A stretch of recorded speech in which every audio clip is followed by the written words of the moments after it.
Toqué tu pie debajo de la mesa, quise que pareciera un accidente, pero tus ojos tienen la destreza de leer mi mente, de leer mi mente. No solo hablar delante de la gente, y no sé si fue la última cerveza.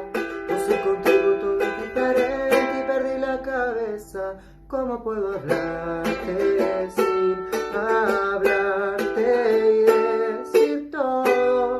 Debí ensayarlo pero ya ni modo. Yo sé que tú no estás aquí por error. Si estoy muriendo por ti, que me revivan tus besos. Porque si tú no te vas conmigo, no te